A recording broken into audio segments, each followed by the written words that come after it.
Hi, this is the preacher from the Philippines, and the title of my message is Ka Erdi Manalo, Man of Satan.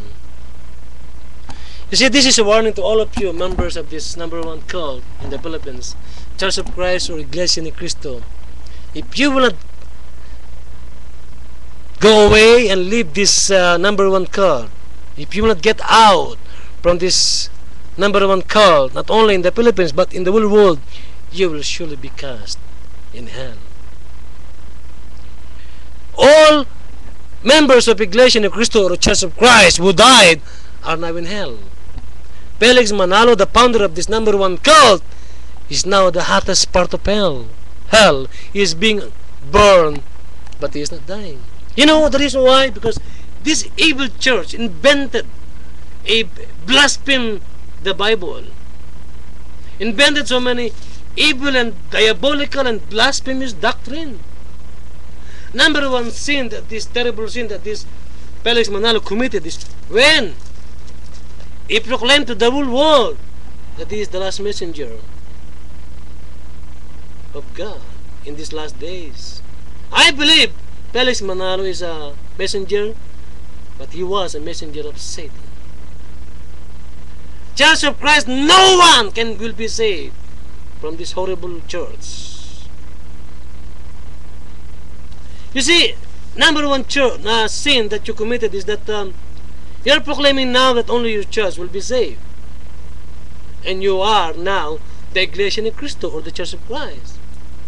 And according to your own messenger, that God told him to restore the church.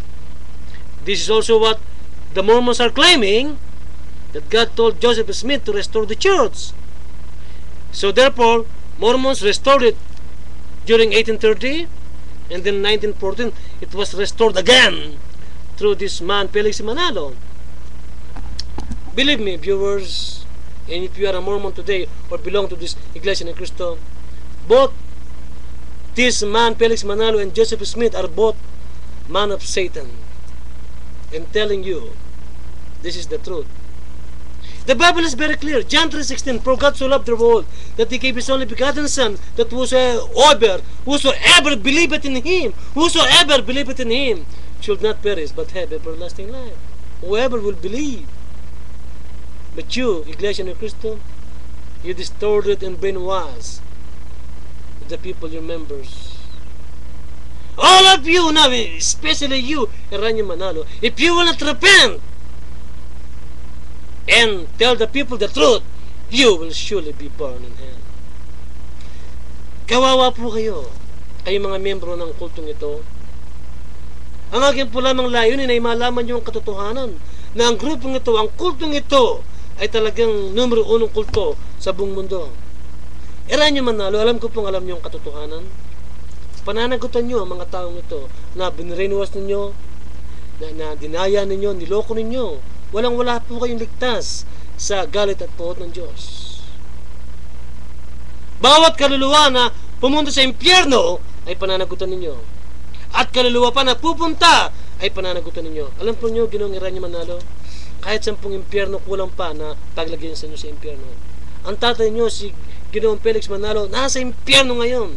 Sinusunog ng walang katapusan at yan din ang pupuntahan ninyo. Bakit hindi pa po ninyo sabihin sa mga tao ang katotohanan? Isa napakalaking kasalanan ang ginawa nyo. Pinaniwala nyo na si Yesu Cristo ay hindi Diyos.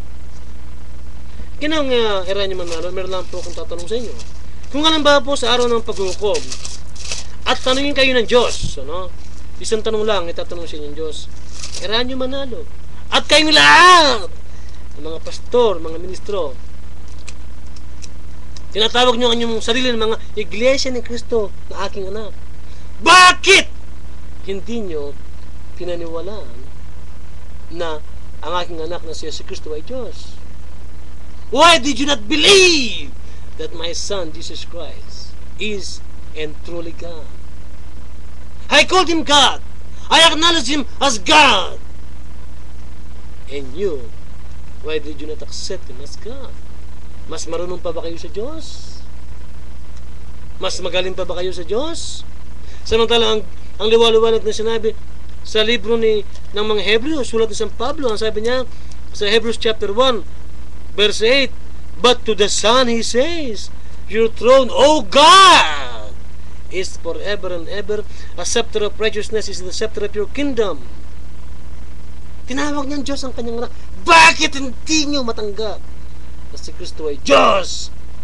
Sapagkat lahat kayo ay punong-puno ng kasalanan. Nakatira kayo ngayon sa mga mansyon, kayong mga pastor, mga ministro, lalong-lalo na kayo, Ginoong Eraño Manalo. Ang sarap ng buhay nyo ngayon. Nakatira kayo sa malaking mansyon, di bodyguard pa kayo. Bakit? Hindi ba kayo kayang bantayan o alagaan o ipagtanggol ng Diyos ninyo? Kinakailangan magbayad pa kayo ng mga bodyguard? Tambak-tambak ang pera nyo sa mga bangko. Kinikilala kayo. Tinitingala kayo ng inyong mga miyembro. Pero sa araw ng paghuhukom, Ginoong Eraño Manalo, pananagutin nyo sa Diyos ang lahat ng mga kasalanan ginawa ninyo. Hindi kayo makakatakas sa Diyos.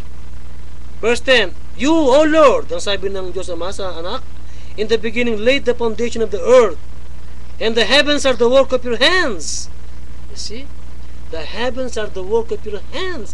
Jesus Christ is the Creator. God the Father is proclaiming to the whole world that Jesus Christ is the Creator and that Jesus Christ is God. Pero hindi nyo matanggap itong katotohanan na ito.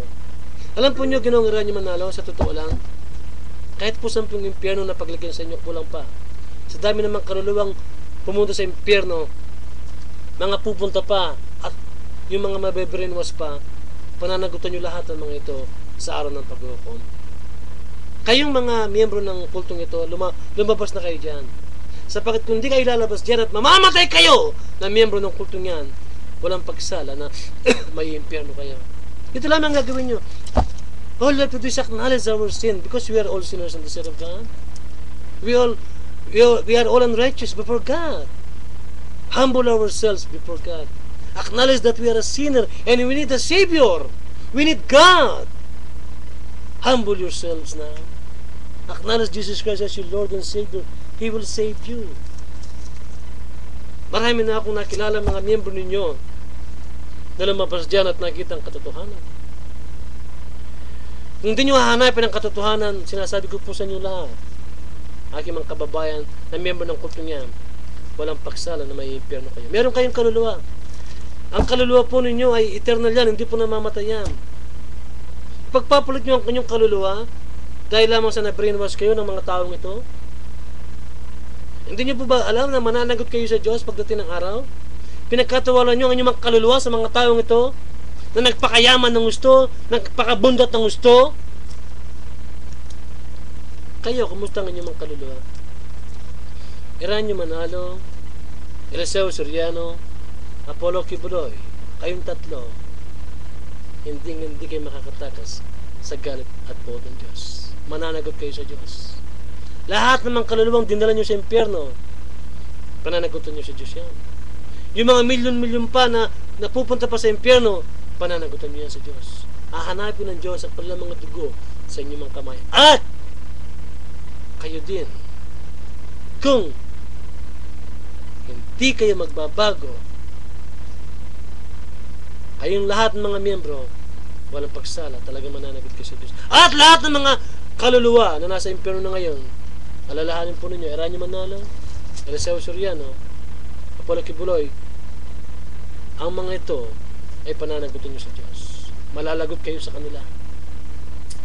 Kung sakali na hindi na kayo patawaran ng Diyos, at least bago kayo mamamatay, makagawa kayo ng mabuti para sa inyong mga kapwa. At kung patawarin pa kayo ng Diyos, salamat naman. Pero kung hindi na, sa dami namang kasalanan, mga blasphemy after blasphemy ginawa ninyo,